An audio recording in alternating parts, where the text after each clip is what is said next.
Yeah! This is Billy Alexander of YYNOT, and you're listening to Two Guys Talking Rush.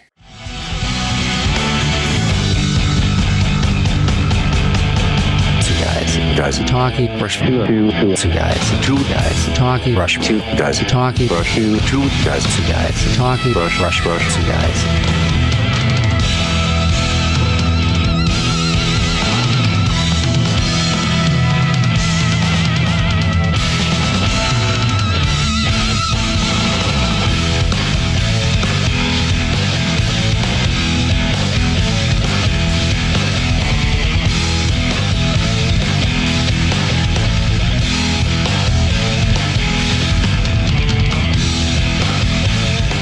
And now, get ready for the Two Guys Talking Rush podcast with your hosts, John Kane and Dan Buxman.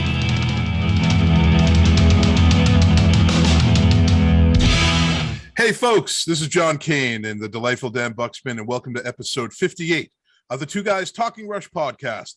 This ain't Two Guys Talking Poco. It's Two Guys Talking the incredibly iconic Rush. So listen in and discover the best damn Rush podcast in the entire Solar Federation. Two Guys Talking Rush. Dan, what is up? What's up, brother? Things are good. Back in the swing, back in the saddle, and it was fun to be briefly before we started recording Two Guys Talking, except that was fun. But yeah, it's been a good summer.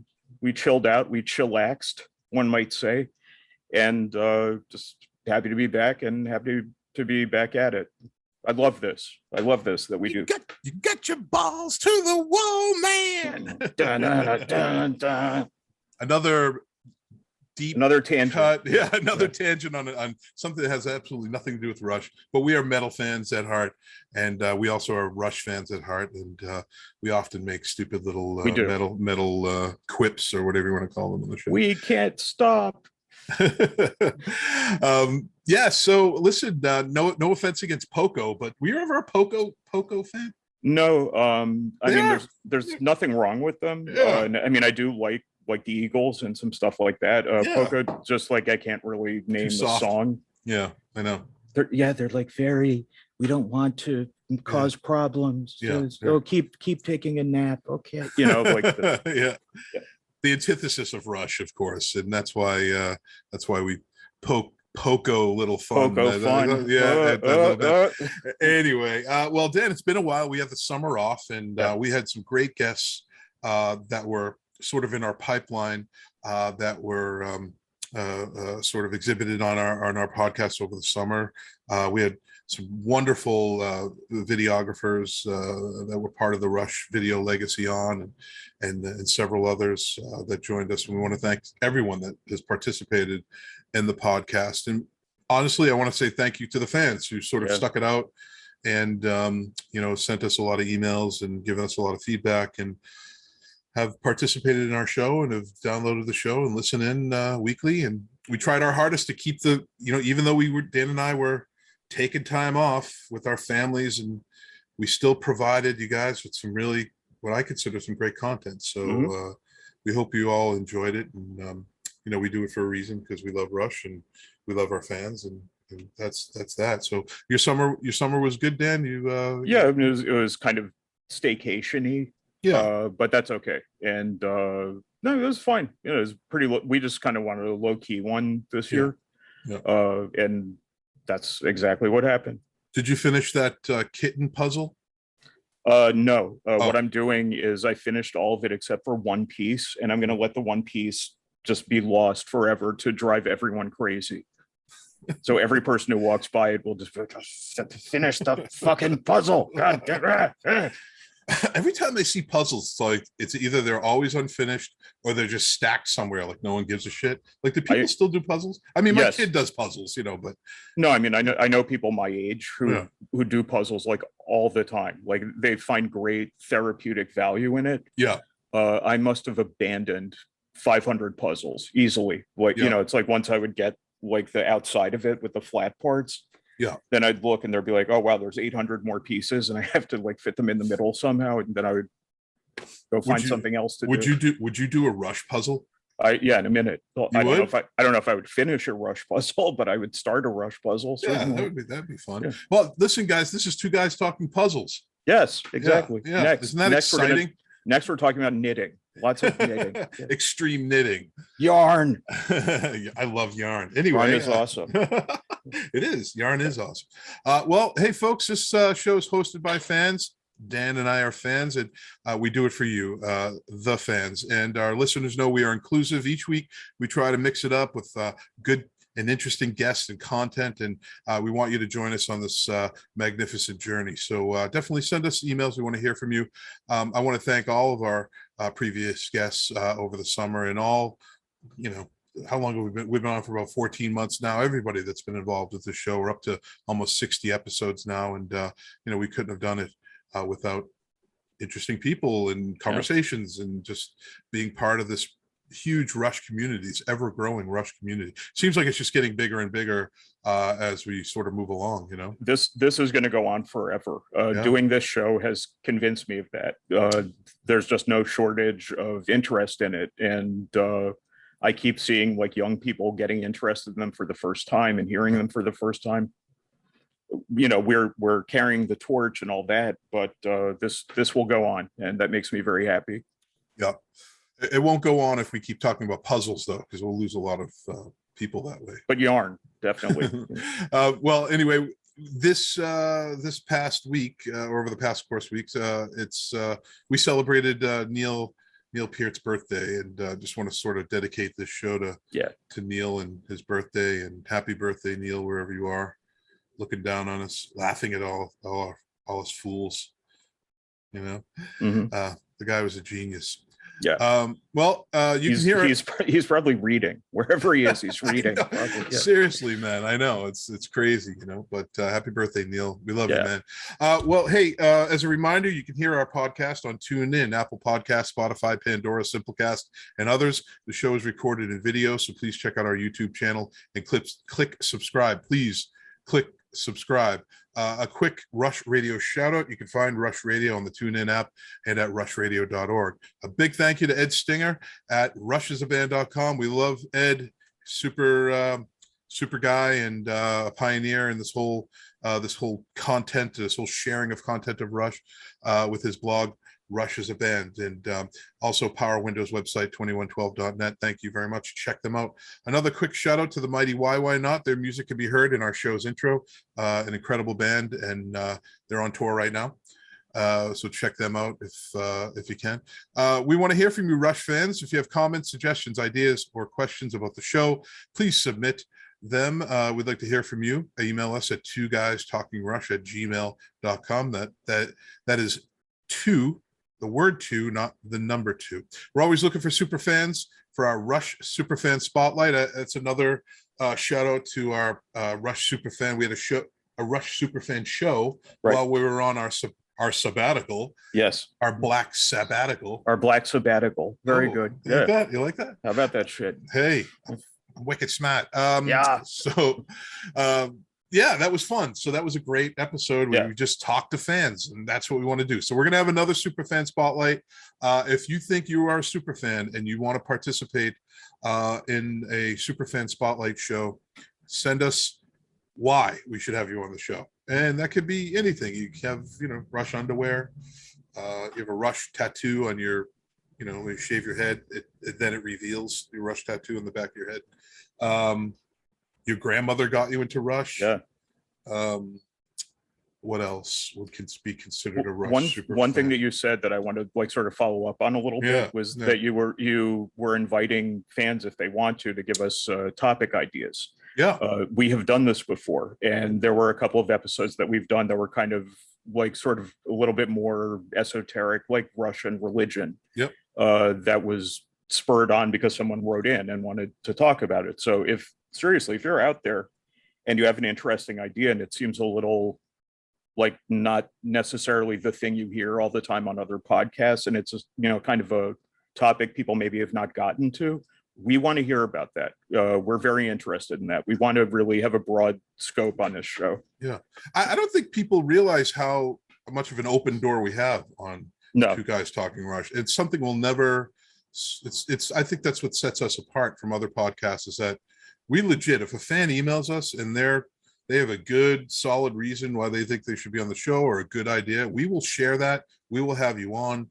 We will, even if it's for 10 minutes, just to pop on and say hello to the world. It's an inclusive show, man. I mean, it's designed that way, Exactly. We've even had people on whose opinion of Rush was not so great. Absolutely. And that's okay too. So yeah, if you are listening and let's say you have a massive Rush collection or some really special vinyl or whatever, just come on and talk about what you have, or what maybe you had an interesting encounter with Rush, or had an interesting story, Rush story.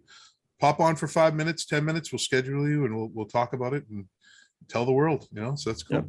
Sounds good to me. Awesome. So you could also check us out on our website, www.twoguystalkingrush.com. You can learn more about Dan and myself. We have a Facebook page, facebook.com/2guystalkingrush, twitter.com/2guystalkrush. And again, subscribe to our YouTube channel. As a reminder, we are always looking for support to keep the podcast going. It could be anything. We receive no revenue for doing this whatsoever. Just we spend our valuable time producing this show. However, it does take a small amount to keep it going. If you're interested and fueling our passion to bring you in the most up-to-date Rush news and awesome guests and content, please check out our Two Guys Talking Rush store at twoguystalkingrush.com or at patreon.com/2guystalkingrush. And we currently have a couple of patrons, and we want to thank them very much for their kind support. I mean, it could be 50 cents a month. It doesn't really matter. Anything helps to keep the podcast going. We appreciate anyone kicking in anything, especially now when employment is not a certain thing for everybody. Not everyone has money to give away. So yeah, $1 a month. Yep, absolutely. To us, a lot of it also just means like you're listening and you like what you hear, So we're happy for any. Yeah, we don't have it's not to support a cocaine habit or anything like that. It's simply just to keep the funding coming in for the Zoom subscriptions and the subscriptions to the podcasting and all that jazz. And that's really it, which accumulates at the end of the year. Anyway, we have some fan mail. It's very brief from Todd. There was a question earlier. I think it was over the summer. Bruce Gowers was the video director, legendary pioneer video director of the Rush La Studio videos, most notably Limelight and Tom Sawyer. And if you watch those videos, Neil Peart has something taped to his chest. I didn't know what it was. It was some sort of technical device, recording device or microphone or something. And someone wrote in, they said that Neil taped a piezo, likely an omnidirection microphone, so it picks up from all directions. It's a piezo boundary microphone, and I think it was in the Vital Signs video, right? They may have used it to capture some of the drums in the actual recording, as the drum sound was quite thin sounding compared to other tracks. Thank you, Todd. That sort of adds some clarification. So yeah, check out the Vital Signs video, and you'll see Neil wearing this device on his chest. It's either taped to his chest or sort of interestingly, sort of like C-3PO. C-3PO has another Star Wars reference, of course, but he had something. Darth Vader had that little contraption. Sort of looks like a little. Yeah, right. Yeah. Boom. Were you going to say something, Dan? No, just thank you, Todd. Yeah, I didn't know that. Yeah, I love that. So here we are. It's the month of September, and we're going to throw a little Rush tour news history. From the past. So 1952, of course, Neil Elward Peart was born in Hamilton, Ontario. Again, happy birthday, Neil. That sets off that. In 1965, Neil Peart received a pair of sticks, a practice pad, and drum lessons with Don George Peninsula Conservatory of Music from his parents on his 13th birthday. And we want to thank his parents for that. That's for sure. Neil received in 1966, Neil received his first drum set, a red Sparkle Stewart, as a gift from his parents on his 14th birthday. Great parents, man. In 74, Rush played the Electric Ballroom in Atlanta, Georgia, on the Rush tour. In 75, they played the Arena in Saskatoon, Saskatchewan on the Caress of Steel tour. I'd say that 5 times really quick. In 76, they play the Zembo Mosque in Harrisburg, Pennsylvania on the All the World's a Stage tour. In 77, they play the Paramount Theater in Portland, Oregon on the Farewell to Kings tour. In 79, they play the Allentown Fairgrounds in Allentown, Pennsylvania on the Permanent Waves tour. Permanent Waves warm-up tour. In 1980, they play the Coliseum in Charlotte, North Carolina on the Moving Pictures warm-up tour. In 1980, they play the Sportatorium in Hollywood, Florida on the Moving Pictures warm-up tour. In 82, they play the Civic Center in Bismarck, North Dakota on the Signals tour.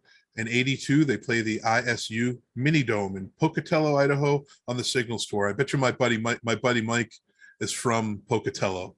Oh, yeah. I have to ask him if he saw that or not. He's also a Rush fan and a major Scorpions fan. We were talking about the Scorpions earlier, and he's a huge Scorpions fan. Yeah.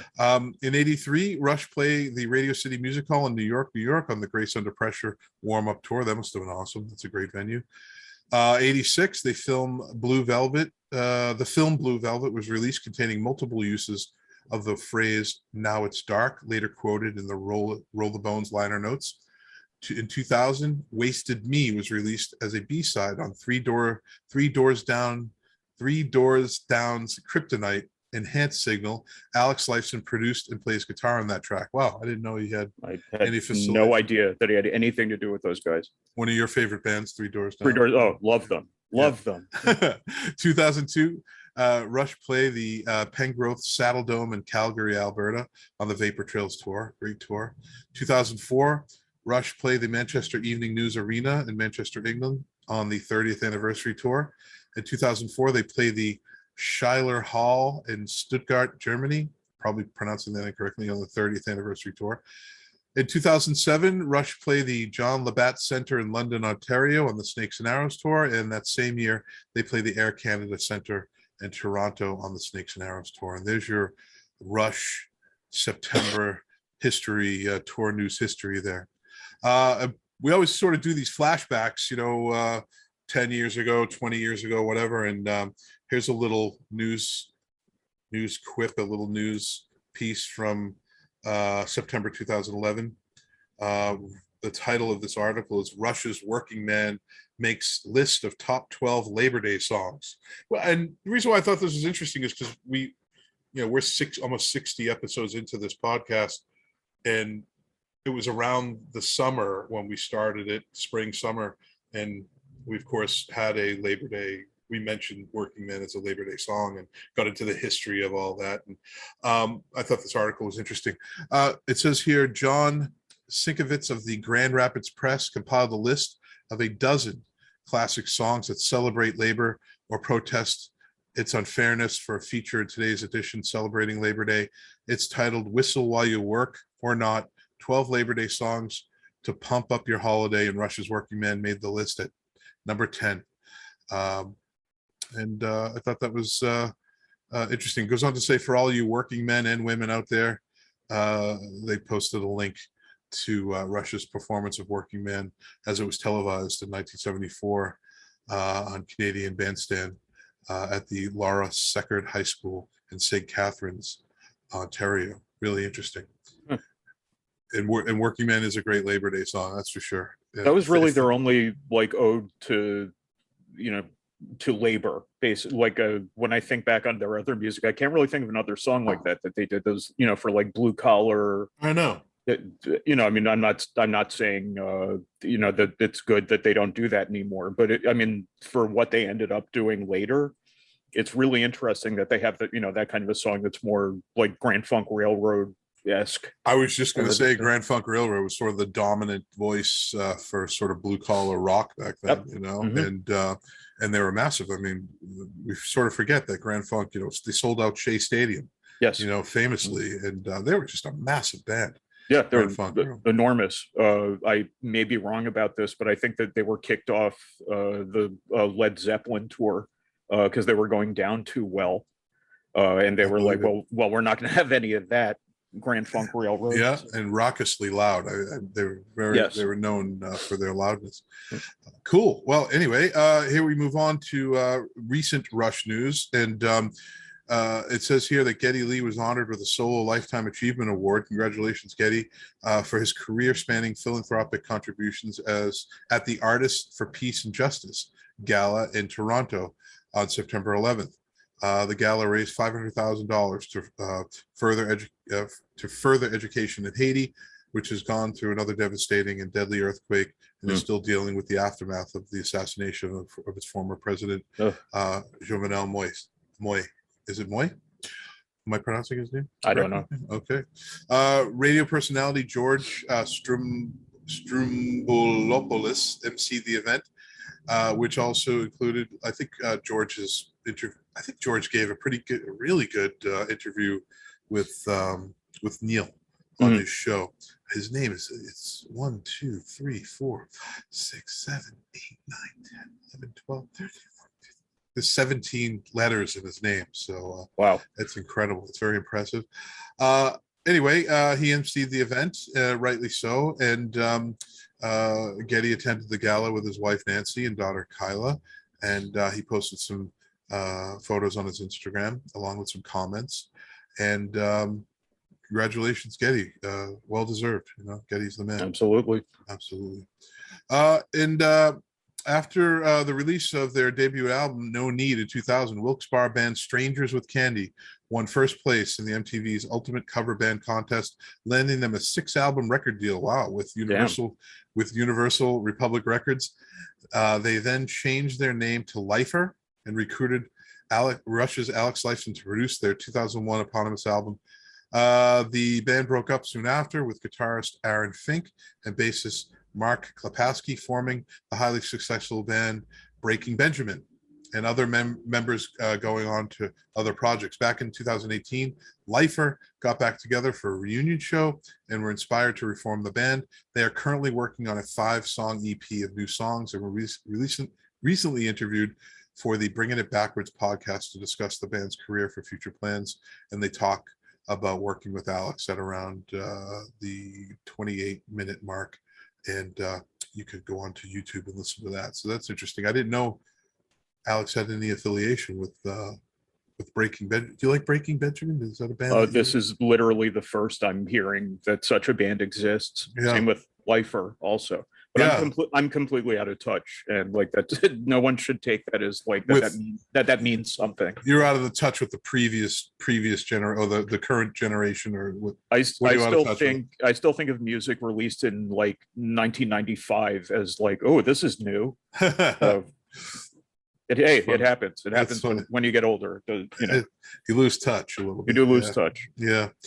Former Rush sound engineer Paul Northfield was recently interviewed for Full in Bloom, and that's a podcast, and talks about working with Rush and Terry Brown on the Moving Pictures and Permanent Waves albums. And you can find that podcast online. Columbus radio station QFM 96 is auctioning off a rare Rush tuxedo jacket in order to raise funds for their OSUCC James and Solove Research Institute. And you can find that on the station's website, QFM 96, a rare Rush tuxedo jacket. That sounds fun. And let's see here. It's a powder blue Rush tuxedo jacket. That sounds funky. A small number of these jackets were given away to QFM 96 staff and ticket winners for the February 1st, 1979 Rush concert at St. John Arena during the band's Hemispheres tour. Proceeds from the auction will be donated, and definitely check it out.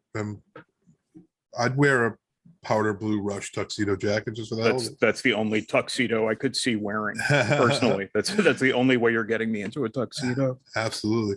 Old friend of the podcast, Two Guys Talking Rush podcast, Kevin J. Anderson. He's been busy working on Clockwork Destiny, the third novel in the Clockwork Angels trilogy.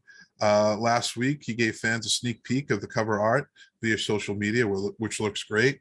And he revealed that the book would be released next April via ECW Press.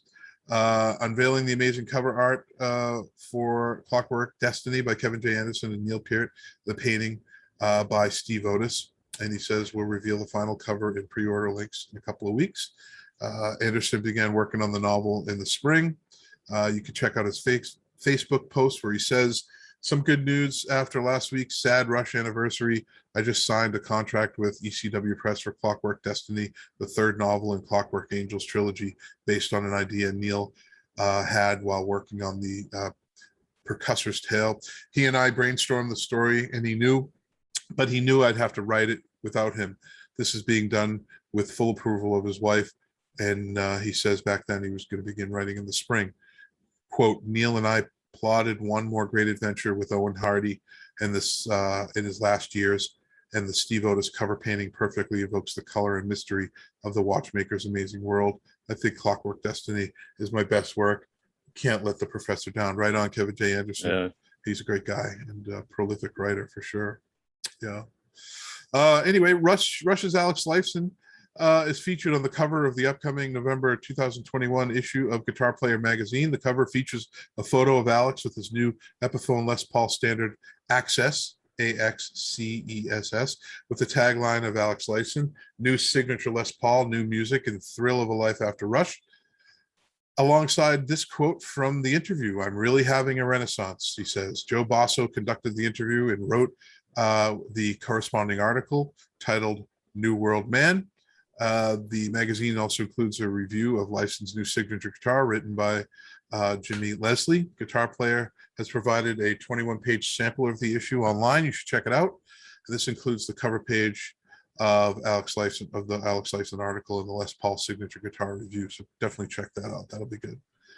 Rolling Stone magazine has revamped its list of 500 greatest songs of all time that they first published back in 2004.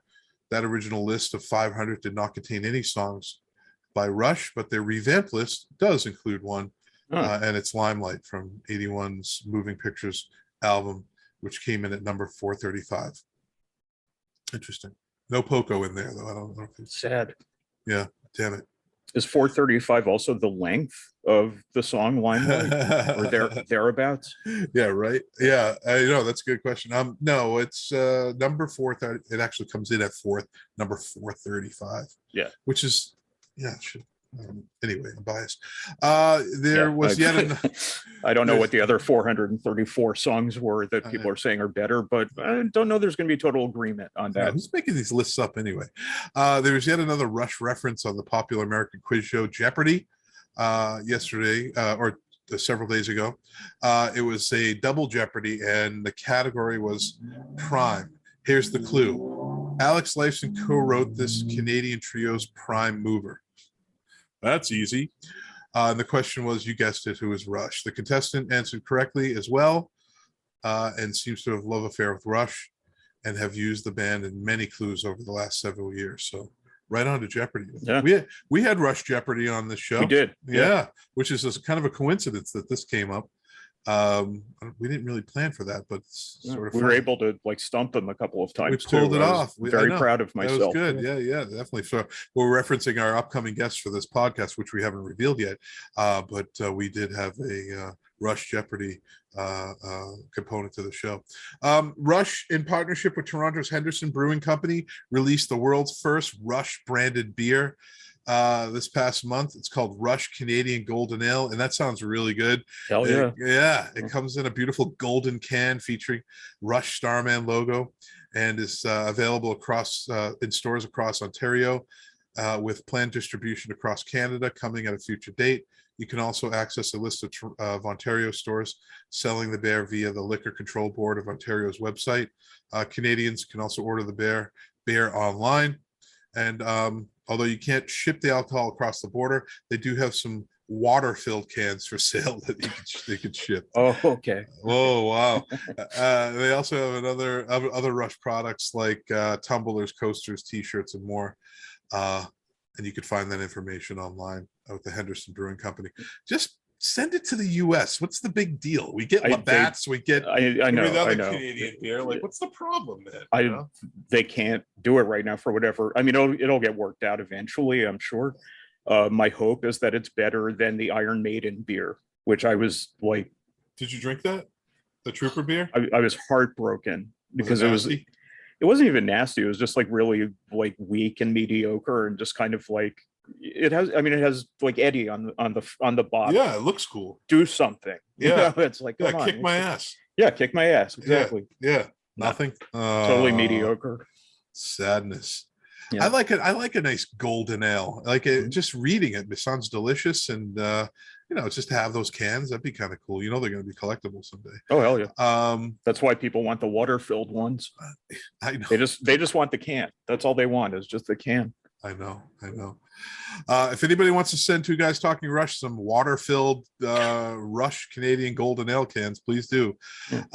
Dave Bedini's West End Phoenix monthly community newspaper for Toronto's West End will be hosting a news aid fundraiser on Saturday, October 2nd from 2 to 5 at the Junction Craft Brewery parking lot. Rush's Alex Lyson will be one of the participants and will be performing with Bedini's band, the Rio Statics. That's the name of the band. Also slated to perform are Rick Emmett, Mishimi, Tom Wilson, Feist, Hawksley Workman, M. Greiner, Tara Sloan, Daniel Greaves, Charlotte Kornfeld, and many more. The West End Phoenix launched back in 2017, and Lyson has been a past contributor to the newspaper with a storytelling comic titled The Meaning of Lyson. I like that, which was illustrated by artist Casey McGlynn. He's also attended and performed at past fundraising events for the newspaper. Check that out. Information for that is at westendphoenix.com. And I'm sure there'll be lots of Rush fans flocking to that event. Just to absolutely. September was a massive month for Rush releases over the years. So there are several recent and upcoming anniversaries to mention within the context of this. In addition to the recent Roll the Bones anniversary, Caress of Steel, September 75, and Farewell to King, September 77, Roll the Bones, September 91, Hold Your Fire, September 87, Signals, September 82, Test for Echo, September 96, and All the World's a Stage, September 76. All celebrate anniversaries in September. In celebration of Roll the Bones' 30th anniversary last week, something else reviews wrote a posthumous review of the album, which can be read online. Pete Rizzo of the Cox Media Group celebrated the Signals' 39th anniversary a couple of weeks ago by penning an homage to this 82 masterpiece. Check that out online. And since in Test for Echo too, the 25th anniversary of Test for Echo, which sadly I think we catch a lot of heat because we sort of don't. I often say it's not one of my favorite Rush albums. I mean, there are tracks on it that I like a lot, but collectively as an album, it's for me, it's sort of it's the one I like the least. Anyway, we that seems to be the consensus generally. Well, I mean, it's like 25 years on, it starts to sort of, maybe it's taken this long to really give it some more appreciation and like more of the tunes on it. There are some good tunes on it, but I think collectively it's not the strongest Rush album. I know we're going to hear from Jeff, my buddy Jeff out there on the show before. It's like every Rush album's great. Iconic by Collections is commemorating the recent 30th anniversary of Roll the Bones with a set of 2 officially licensed limited edition poster screen prints by artist Ben Brown. 18 by 24 screen prints come in a main edition, 6-color screen print for $75. There's only 191 available. I'm sure they're all gone by now. And a Now It's Dark edition, 6-color screen print for $100. There are only 91 available. You can check out each hand-numbered screen print, which has a hologram of authenticity sticker on the back. Let's see here. You can go to Ben Brown's website. He also has a blog post you can check out, and maybe there's some left. I'm not entirely sure. I didn't look, but I like Rush art. I bought some screen prints way back. I bought like way back, 97, 98, sort of when the internet first came out, and Rush had their sort of website. I'd love to look at what the Rush website looked like back then. I remember it in my head. It was very GeoCities, probably wicked, man. But there were pictures of Rush signing these screen prints, and they were like maybe 150 a piece. And I took my hard-earned money, man, and I bought them. I was broke.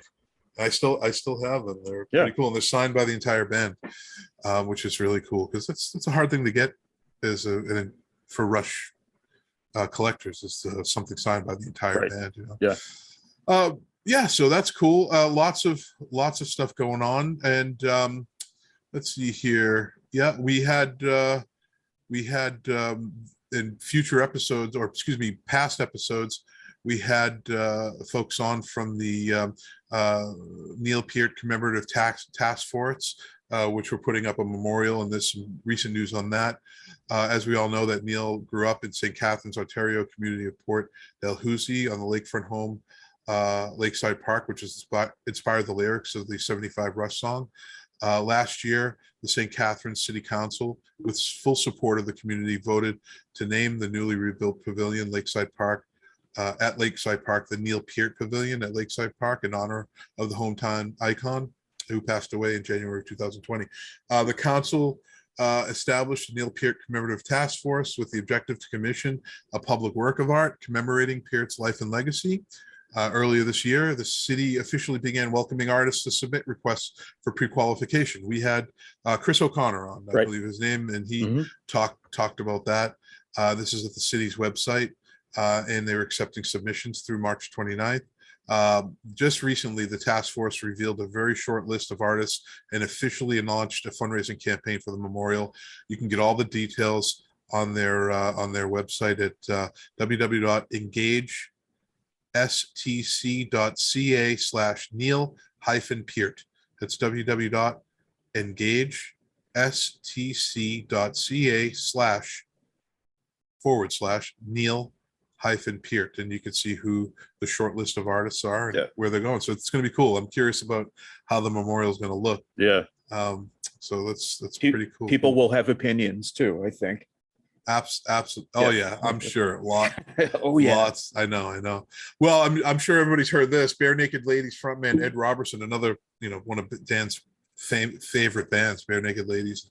Three Doors Down first, of course, and then Bare Naked Ladies. I dropped out of school to follow Bare Naked Ladies all over the country. So that's what happened. That's what happened. Yeah, that's it. Yeah, no offense to the Bare Naked. I mean, they're a unique sound. I just can't. I don't love it. I'm a dick. No offense to anybody. Just that's if I say something, please, grain of salt. I speak before thinking. Listen, I would love to have Ed Robertson, the frontman of the Bare Naked Ladies, on the show. Yes, but if I'm a fan or not it's sort of irrelevant. Right. I mean, it's like they're a Canadian band. They obviously are Rush fans. Let's talk about Rush. Ed, come on the show and we'll talk about Bare Naked Ladies. We'll talk about your unique sound, which doesn't fit into my taste, but at the same time, we still respect you as an artist and want to learn about your journny. So it's relevant. It is totally, dude.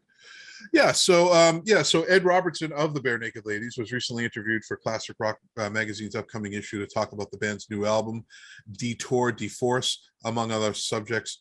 Classic Rock posted a brief teaser of the interview earlier last week, and Robertson revealed that he is currently working on a secret project with Rush's Geddy Lee. He says here in the upcoming issue of Classic Rock, Robertson opens up about his love for Geddy, describing their bond to be similar to that of family. He also shares that he's been in the studio with Lee working on a project he can't talk about. Geddy is somewhere between my surrogate father and imaginary big brother, he tells Classic Rock. I love him so much. I was in the studio with him yesterday for a super secret project that I can't talk about. No other details are provided. The issue of Classic Rock Reference goes on sale, should be this week or next week.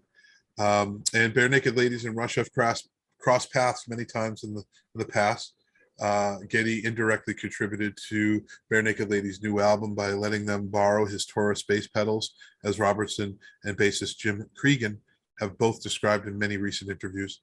So that's kind of cool. And Geddy also inducted BNL into the Canadian Music Hall of Fame back in 2018.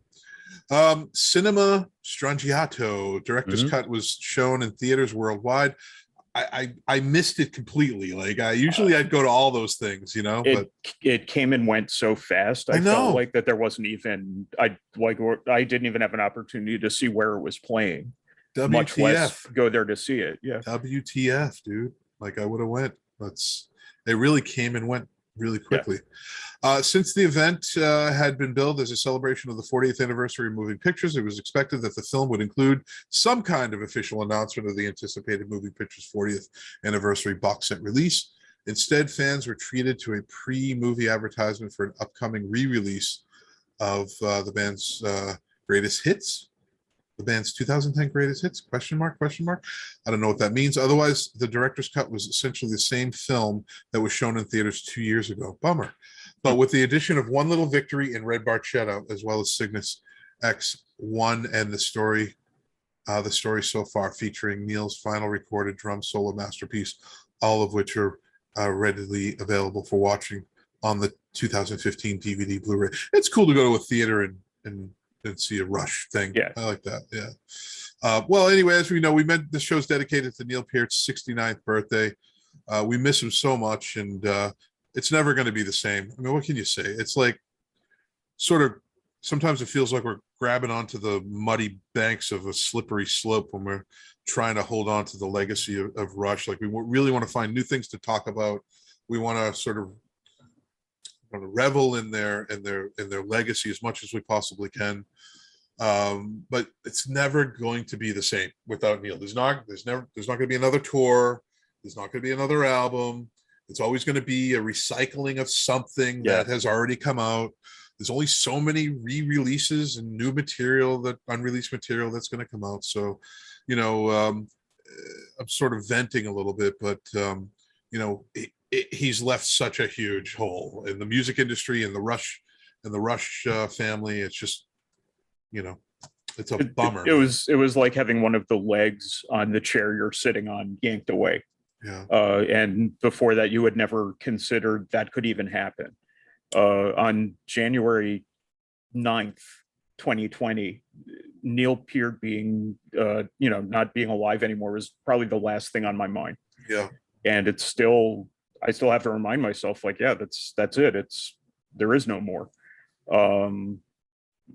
I think one thing about it is, like, because he passed away and then we went into lockdown not long afterwards, it kind of feels like an intertwined thing to me. So it may be like I'm waiting for lockdown to ease up and that'll be part of moving on a little bit. But I still see them very, like, it's like he left the building and then the whole world went to shit right after, I know. Which honestly is not a way I think he would want to look at it. Yeah. But yeah, it's still very hard for me to accept that he's not around anymore. I know.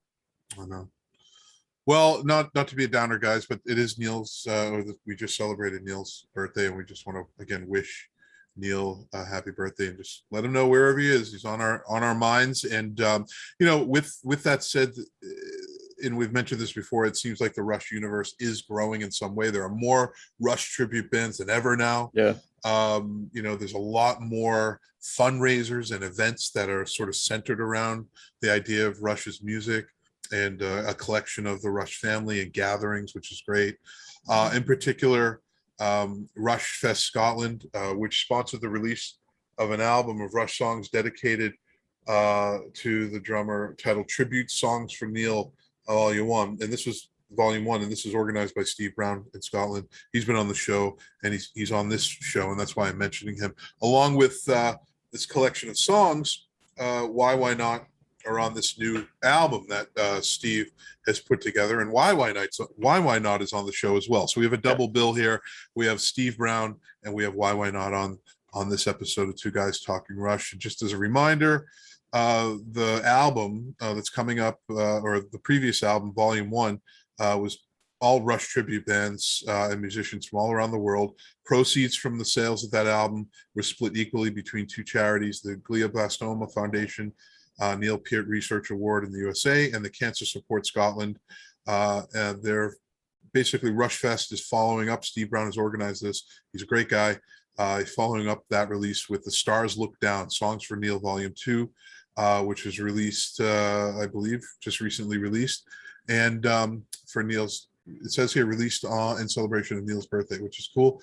Bands featured on the release include YYNOT, who's on the show today, Huis, Huis, am I saying that right? Fleece? I do not know. Jake, Jacob Moon, Fleesh from Brazil, Rushed, England, 2YY2, Spain, and Moving Pictures with Seeing Red, Scotland. Like before, all profits from the sales of this album will be going to Cancer Support Scotland in the UK and Glioblastoma Foundation Neil Peart Research Award in the US. The album is available in blue marble vinyl, limited to only 300 copies, a CD and digital formats. Artwork for the package is also available. So please go to Rushfest Scotland website for all the details to order your copy. And in the interview, Steve gives all the details of where you can find it, what it's about. If I made any errors here, everything that Steve says is gospel compared to what I'm saying. So if I missed some information there, Steve will make up for it. Also, we learn about YYNOT, their new album. We learn about their tour that they're currently on. Definitely check out YYNOT's webpage for tour dates. And also what they've been up to. And we play an awesome game of Rush Jeopardy with YYNOT, which is a lot of fun. So thanks again, folks, for listening in and tuning in to Two Guys Talking Rush. Enjoy YYNOT and Steve Brown from Rush Fest Scotland. I want to thank everybody here for joining us at Two Guys Talking Rush. This is the mighty YYNOT, and we've had YYNOT on before, and I think it was about a year ago, in fact. So I'm sure there's lots to talk about, new changes, new stuff going down, specifically with touring and new material and this and that. And we sort of want to cover new members, or maybe newish. I don't know. We'll introduce you, Mike, in a second. But my name's John Kane. This is Dan Buxman, and we've been off for the summer, so it's sort of like a new fall season here at Two Guys Talking Rush. So this episode will air in about 2 weeks. But welcome again to Two Guys Talking Rush, and thanks for coming on, guys. So why don't we just go around and sort of introduce ourselves, and beginning with you, Tim. Tell us who you are and where you're from and what you're doing and all that jazz. Tim Starachi, bass, keys, and foot pedals for YYNOT. New Jersey implant right now. New guy here in Jersey. And loving it. Glad to be on the show. Glad to be back on the road with my boys. Yeah. Awesome. Good. What about you, Billy? Yes. I play the tuba, sousaphone, and the triangle. I forgot. Yes, and who doesn't? And what is it called, Mike? Crotales?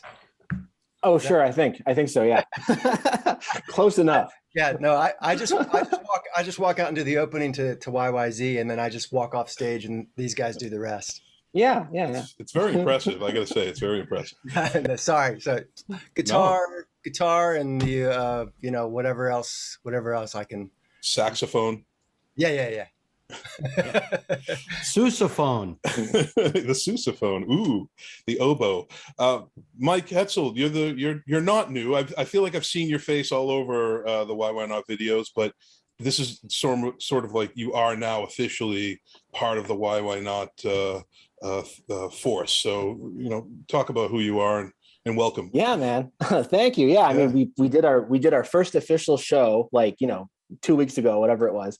But yeah, I've been working with these guys since the beginning of 2020, and I mean, we've been doing recording projects and cover videos, and I mean, yeah, it's just been so much fun. And to actually play for the first time back in August, I mean, like, mind-blowingly good. And I mean, just such a great hang with everybody, and just great. But yeah, I'm from Milwaukee, Wisconsin.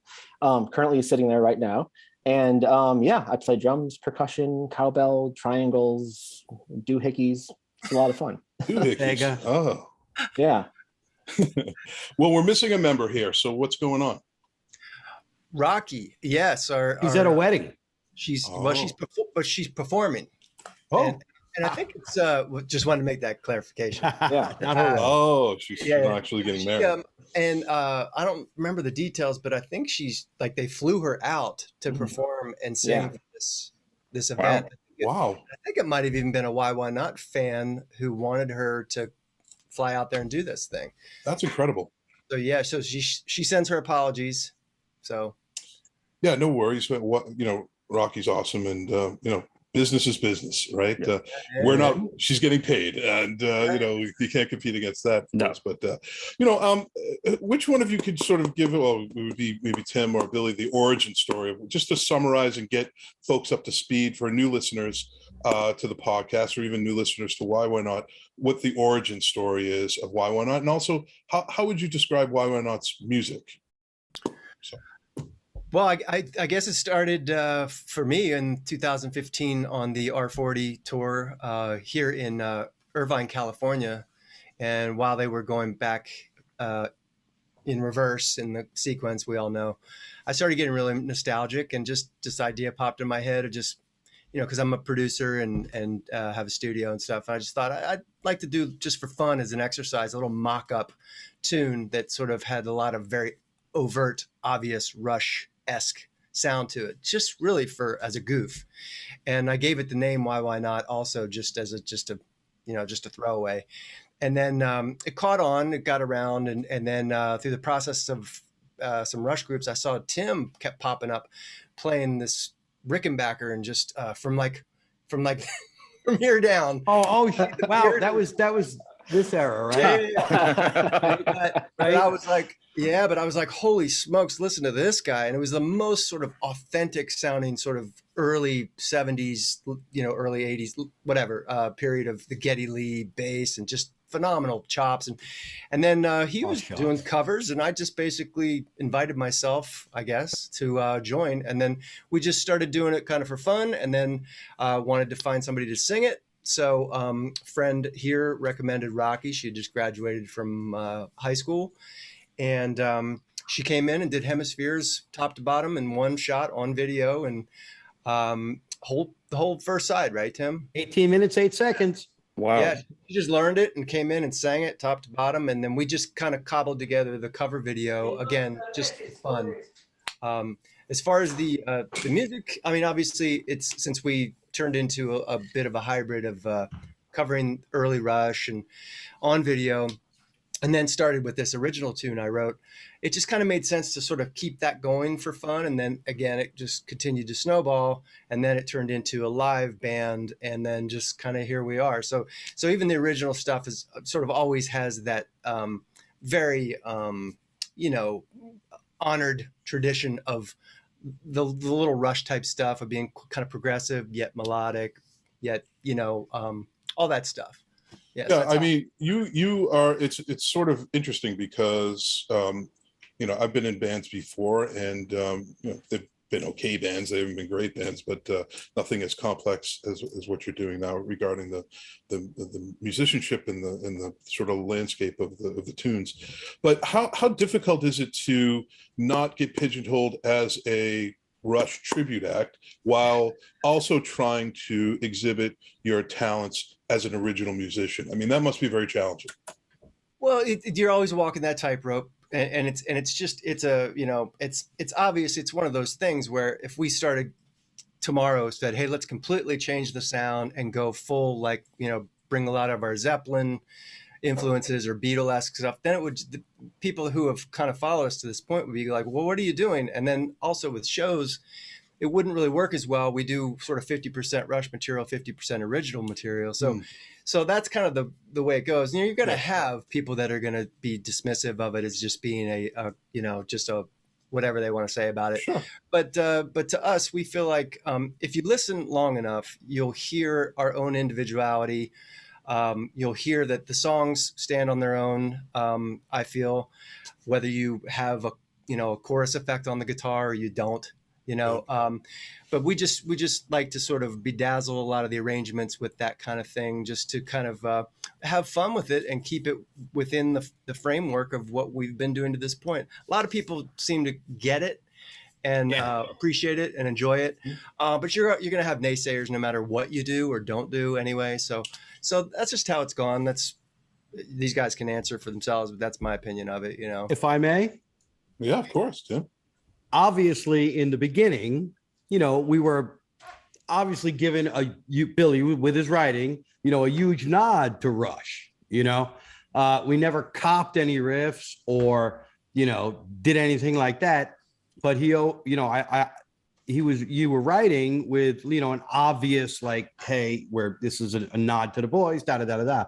But you know, as we progressed and as Billy kept writing stuff, you know, it moved away from that obvious Rush influence, you know, really early on in the first album, to be honest with you. I think it's only like 2 songs, you know, or what have you.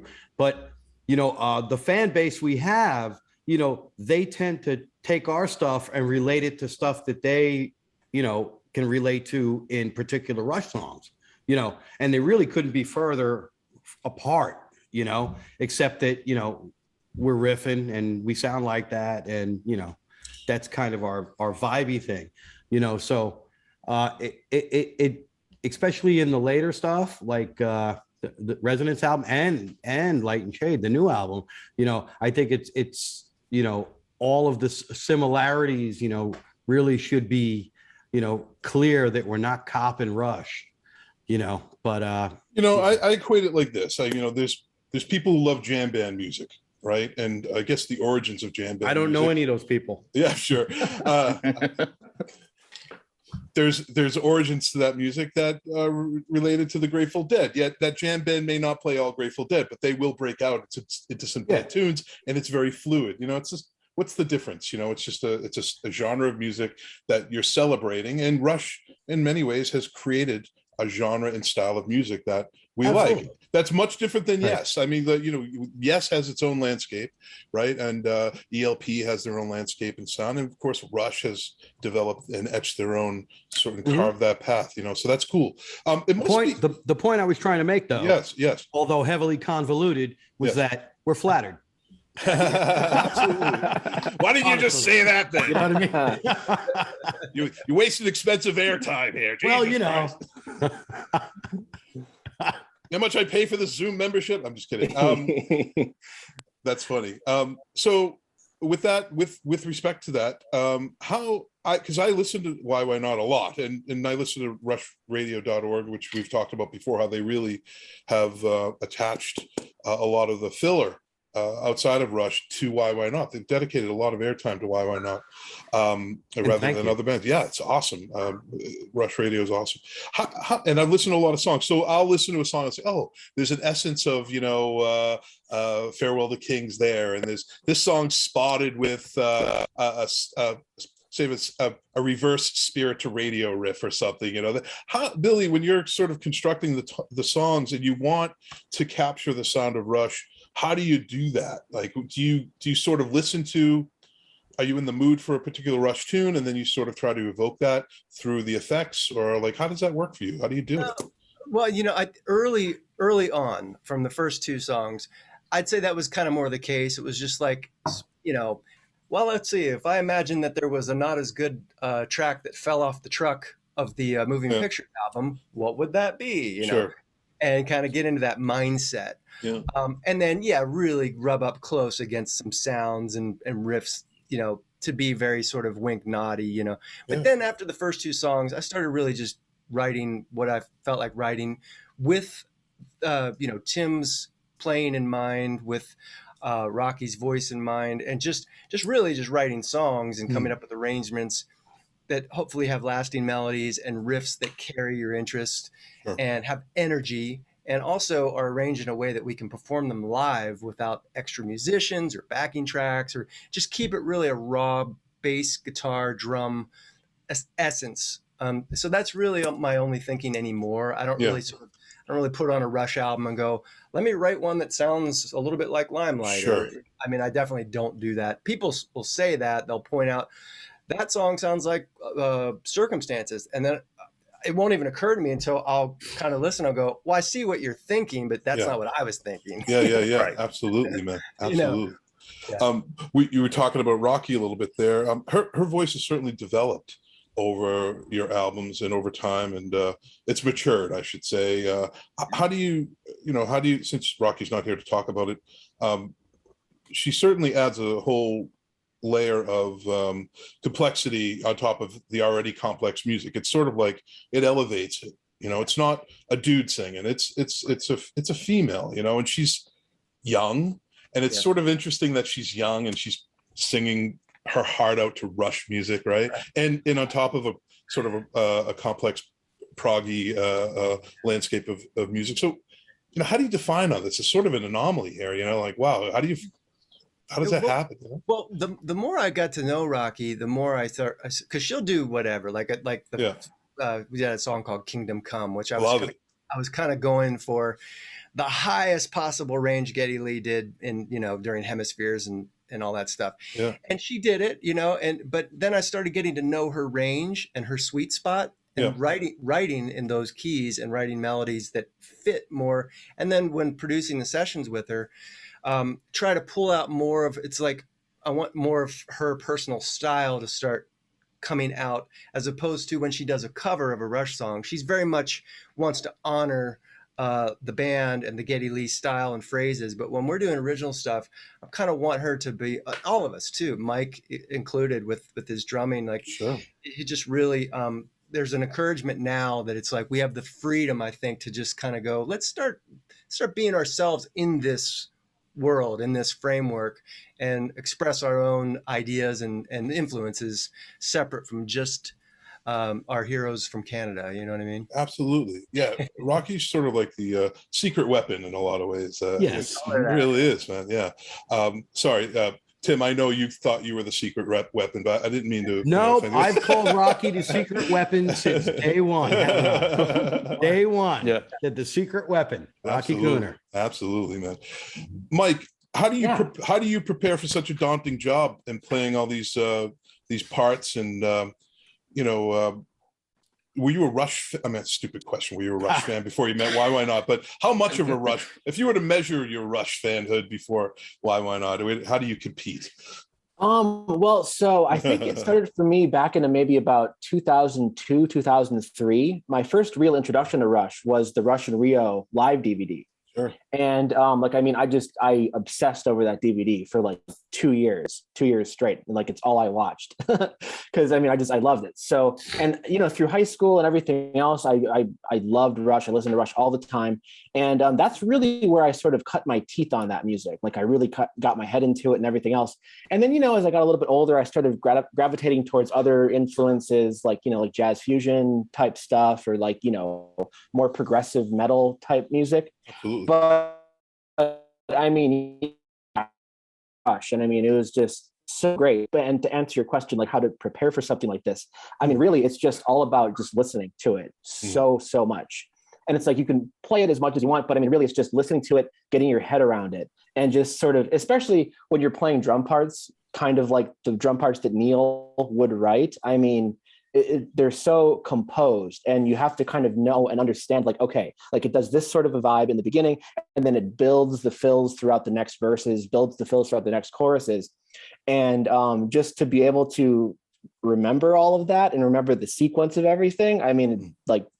So basically I just listen to all of the stuff like ad nauseum constantly.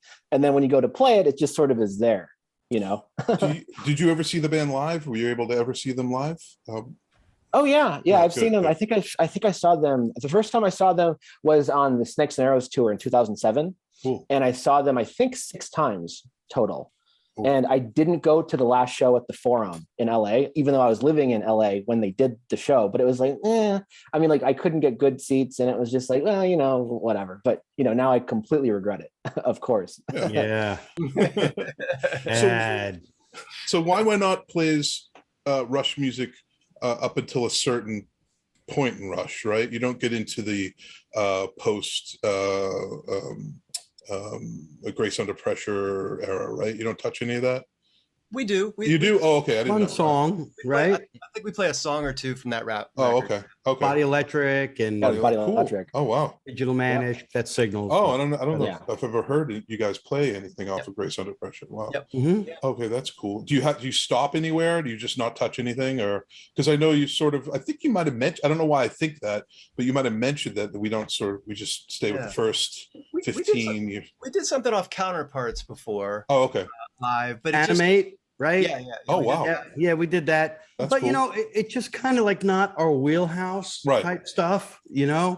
Rush evolves constantly, Absolutely. up from the beginning to the end. Yeah.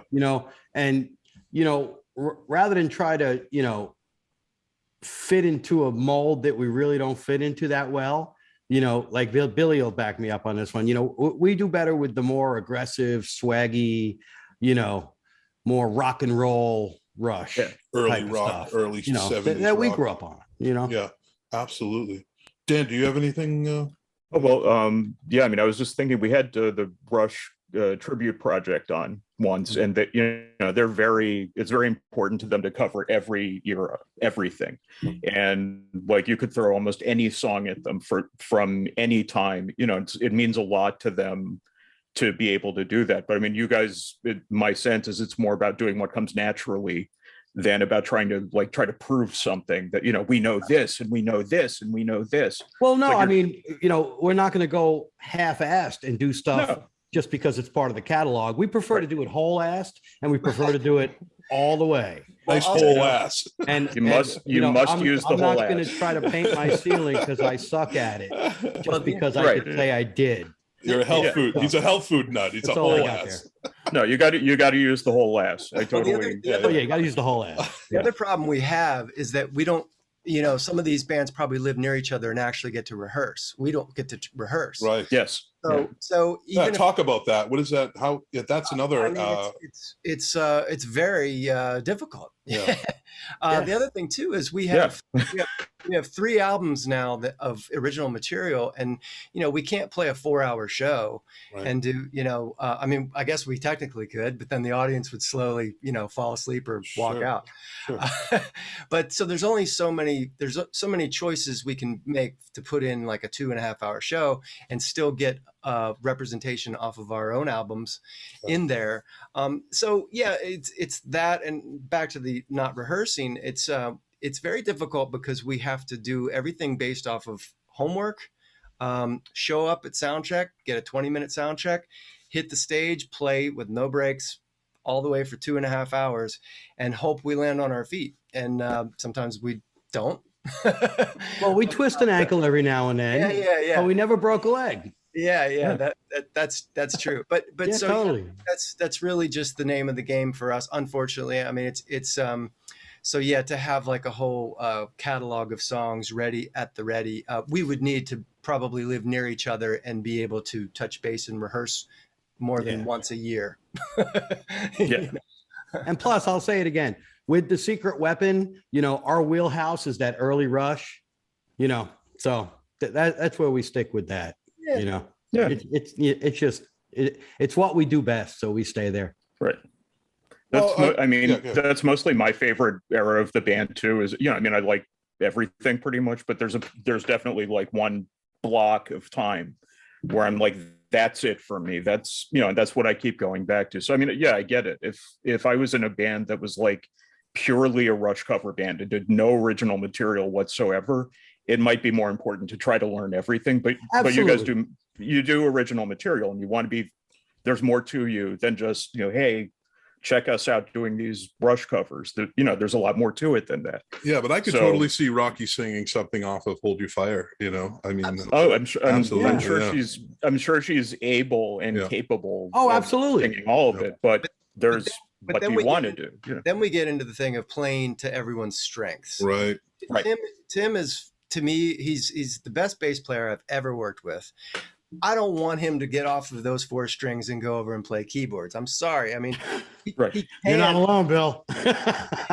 He can and does, but to start getting wrapped up, and Geddy Lee, you know, that's a whole nother conversation. Yeah. And I'm sure they even realized at some point he was spending way too much time on and, you know, it's like, hey, get back to your bass a little bit. Yeah. So that's a whole other conversation. But for us, it's always about like highlighting what we're, I think, good at, not just that what we can get away with. Like, I can do certain things, Rocky can do certain things, but we should probably do the things we're best at, you know? Yeah. Mike, is there an era of Rush that you really like, or just like it all, or what? I mean, I'm a huge fan of the moving pictures era, like the early 80s, like Permanent Waves, Moving Pictures. Yeah. I mean, any of those songs are like my favorite Rush songs. I mean, you know, I love some of the early stuff too, but that's really kind of where I fell in love with Rush for sure. Yeah. You know, I mean, and it's like the more radio friendly, I guess, versions of Rush, but I mean, still, it's just great. but I mean, I love like, you know, La Villa Strangiato and like all of those tunes. And I mean, I mean, but definitely maybe like around 1980, that's definitely my favorite time period. Cool. Yeah. Cool. I've yet to hear anybody say they don't like moving pictures. I've never heard anyone say that. And it's, you know, I think for a lot of us, that was the moment right there. Just every other band that put an album out that year. They're the only ones. Right. Yeah, exactly. Yeah. Just saying. And there were a lot. They were not happy probably. Music from the Elder didn't get, as much time as it could have gotten due to moving pictures, I guess. I'm sorry. You like that album, Tim? You like that album, Tim? What? Moving? No, Music from the Elder? I really don't remember it. I just remember not buying it. Yeah. Seriously. You remember exactly where you were when you didn't buy it. Yeah, I was in Whirling Disc in Farmingdale on Main Street. Yeah. I swear to God. You went, fuck this. Yep. Yeah. That's the only Kiss album I like, but other discussion. I love Kiss, man. I love Kiss, man. Like the early Kiss. That was where the word May was invented. On that day, Tim Starace walked past that record and went, meh. I like early Kiss too. That's funny. What other albums came out that year? No, Michael Jackson's Off the Wall. Now he was like 70. That was 79, right? 81. Oh, there's a ton. That was 1980. Yeah, 81. 81. I mean, like, Blondie album. We know that. Foreigner 4. Yeah, Foreigner 4. Yeah. Journey. Geez, Moving Pictures didn't outsell Foreigner 4, did it? I wouldn't be able to tell you. In Canada, I'm sure it didn't. Yeah, I don't know. That's an interesting topic of conversation there. So you guys are on tour now, or you're taking a break, or what's the deal? We're taking a break for a couple days. Yeah. Well, like today, Tim, where are you? It's very light there. You in California? No, I live in New Jersey now. Yeah. Yep, I live in wonderful Wayne, New Jersey. I'm in New Hampshire. It looks pretty dark, maybe because it's raining or whatever. Oh, I don't know. Yeah, who knows? It's pretty nice here. Yeah. Well, it's kind of cloudy and crap, but yeah, it's still nice though. But how about where are we next as a band? Yeah. Well, this weekend we are going to be in Liverpool, New York, up by Syracuse at a really cool venue called Sharky's. It's a 2-day event called Epic Fest. It's like a prog fest. We're headlining Friday, the 10th, and I believe Saturday is a band Packed with Alex Skolnick, which should be pretty exciting too. So we're there, and then we hop on a little plane and fly to Detroit to play at the Diesel on 9/11, which is an awesome joint, man. We always have a lot of fun there. Cool. And then after that, I think we're in Nashville and Boca. Yeah, I'm looking at your tour dates now. On the 18th, you're at the Funky Biscuit. Yep. Mm-hmm. That's in Boca Raton, right? Yep. Then the Penn's 15th Peak. before that, we're in Nashville at the Exit Inn. That's not on your website, so you might want to update your site. I'll put it on there. Yeah. Hey, good. Hey, that was up in the See, air. that's why you're not the secret weapon, you bastard. I'm just kidding. No. The 11th. We want to get this right because we want people to go to your shows, and we want to inform. The website only allows us to put a certain amount of dates on it, so I got to pull off the dates we already played. Okay. But then on the 30th, we are at the Bitter End for 2 shows in Manhattan. Oh, Dan, you should go to that one. And then on the 1st, we are at Penn's Peak in Jim Thorpe, Pennsylvania. Yep. And then on the 2nd, we are at the Wall Street Theater in Norwalk, Connecticut. Cool. Yeah. So is the tour still developing? Are you still booking dates as you go along, or is it sort of end at that point? What's the deal with that? No, there's more. There's more? Yeah, there's But more. wait, there's more. Oh, okay. I'm sorry. I'm looking at your site, but go ahead, Tim. Well, some of them are they're confirmed to us, but we're not really sort of putting it out there to until the venues have basically given us the go ahead. But yeah, we're going to be back here in LA in November, I think 12th or something like that. Another LA show in January, Tucson, Arizona. So some West Coast. And then the Landis Theater in New Jersey. Landis in New Jersey. So there's other stuff. It's just filling in, but yeah, we're also trying to get this record completely finished in between. That was my next question. So talk about your new record, title, and sort of how you approach the new material and how your sound is developing and all that. Yeah, the record's called Light and Shade, and I started writing for it really pretty much right at the start of the pandemic. And then with a lot of that downtime, just continued to write. And that sort of informed the title of the record. And I think a lot of the material itself, in that, as we all know, is, really tough time. There was the highs, lows, everything in between, the isolation, just all the emotions of that whole year, and it was very reflected, I think, in the writing I was doing, feeling sort of isolated here. I was not able to be with my bandmates. We weren't able to do any live playing locally or anywhere else. So just sort of in this room, just writing and recording and coming up with stuff, figuring, well, at the very least, at the end of this, maybe we'll have a record out of it.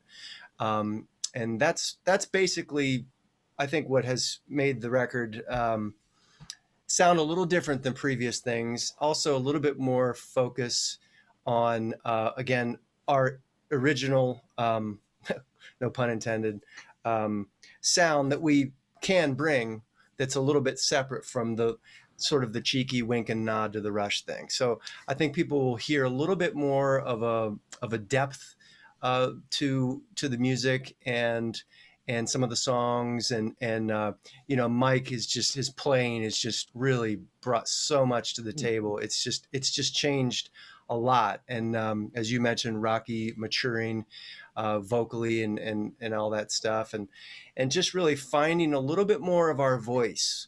And I think that's coming out in this record. It's really done. There's just one final song that just needs some finishing touches and a final mix, and then artwork's done. All the other songs are done. It's just a matter of putting a little bow on it and saying, okay, let's ship it off and get it out there. Is there a release date, official release date? No, only because we don't want to sort of commit to that and then feel added pressure while we're playing these shows and Absolutely, stuff. yeah. So it's sort of like it'll be done when it's done, but I'm eyeballing October. Cool. I think that's pretty realistic. Yeah, Absolutely. nice. Yeah. Oh, you left out one thing about the new album. It's totally fucking awesome. Right. It really is. It's really cool. It's different, and what's really cool about it is, like, when you hear music, especially when you get to be part of, creating it, with Billy and Mike and Rocky, that it sets you off on your heels. It doesn't feel like the same old thing, like, your nice soft wallet, you know what I mean? Right. Sure. It kind of makes you feel like this is a little different, and, there's kind of little things happening, and that is really cool. Once you get into that part of it, it's really good album. So Billy, you're writing all of the lyrics and the music parts. Yeah. And do you have drum ideas from Mike, or does Mike sort of bring that in, or what? With previous people, I've probably poked my nose in a little bit more, but Mike is also a studio engineer himself, Right. and has ears. Yeah. So he that just sort of have a producer's ear as well. So I find with him, once the demo is there and all the pieces are there, he very often goes right to what I had in mind. And some stuff is sort of already pre-informed. He might agree that, like, well, this is clearly a part where I would do this kind of thing and not like a halftime type, whatever. But then he's also got the ability to bring us into the recording session through Zoom, and he can run down parts and go, what do you think of this? So we can basically kind of co-produce the session as the drums go down. Cool. So that's been different, That's pretty cool. And awesome. Yeah. It's nice to be part of it as it's happening. And like Billy was saying, it's pretty much us just watching him do what he was going to do anyway. Well, you're able to sort of watch the construct of the drum part. I guess the fidelity of the sound it's not like you're there, so that's one drawback. It is, actually. Oh, you are? You're getting the fidelity? Is it? Oh, that's good. It's good. nice. Oh, good. Well, I mean, when you're streaming and it's sort of a digital signal, there's always a compromise in the quality of whatever's come. But yeah, that's good. If it's working for you, that's wonderful. Yeah, especially cool. since you're all over the country. I still can't imagine how it is for you all to be in different places, and because my whole experience playing in bands was 4 guys, same room in the basement, exactly.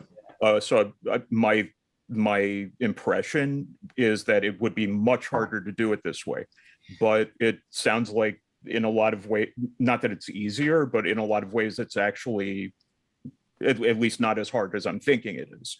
Well, it's we've been professional musicians for so long and done remote recording, live recording, in studio recording, and even the idea of somebody laying down the drums first is that's been around for years. I mean, just walking in and playing over those parts. If you watch the making of moving pictures, they go through how Alex and Getty were just sort of behind the control room as he's playing to a click and playing, and once they only cared about the drums, knowing that they're going to go and paste the bass and the guitar to that. So it's really the same thing. I mean, if you can get a great vibe in the room, that's awesome. But sometimes even when you attempt that, bands or producers will actually just shine that and kind of go, we didn't quite get the feel, but as long as the drums were great. Right. And when you know each other as bandmates, it's not as necessary as you might think that you have to be just looking eye to eye with each other, because a lot of times when we play live, I'm closing my eyes and listening to these guys anyway. You know what I mean? So it works out good. Mike, I mean, I've seen your setup, and it's you're not playing the Rolling, although you could play Charlie Watts parts on that. I love Charlie Watts, but you are prepared to play a full on landscape of some complex music. Are you feeling challenged as a drummer playing with these guys, or what? How are you enjoying the material and all that? I mean, absolutely. I mean, and kind of the process of how we do a song, though. I mean, Billy pretty much just sends me demo tracks with a blank slate with no rhythm tracks, no anything on it. And like the challenging part really is just coming up with all of the parts on the drums that would musically complement everything, and just sort of making decisions on the fly on like, okay, well, this kind of feel would go here, whatever. And then, at the beginning, it was very, very stressful to kind of put together a track that I felt represented what the drums should be doing as a supportive role to the song.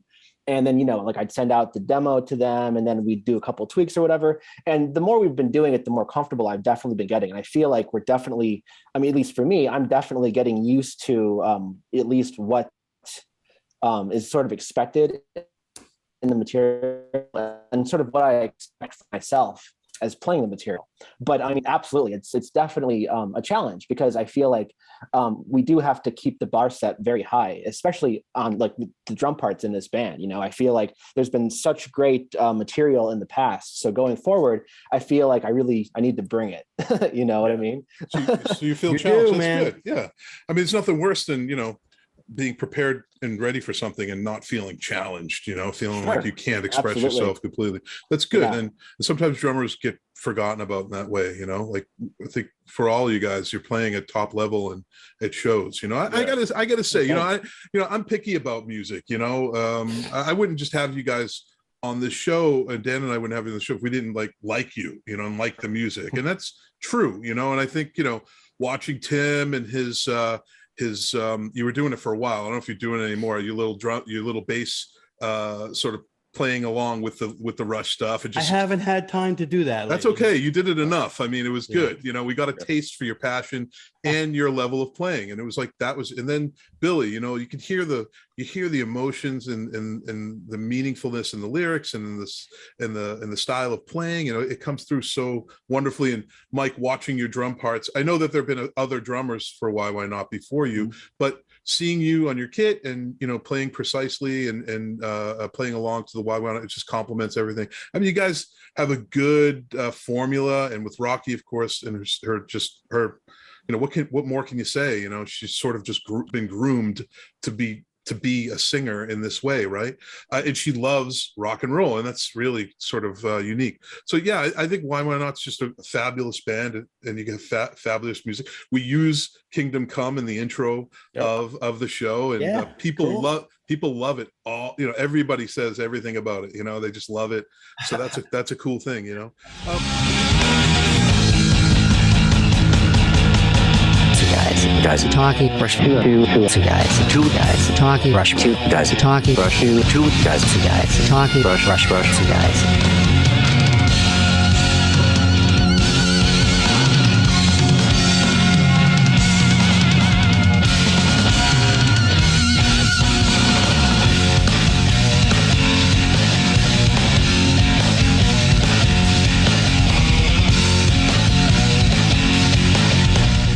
Stay tuned for part 2 of the Two Guys Talking Rush podcast next week.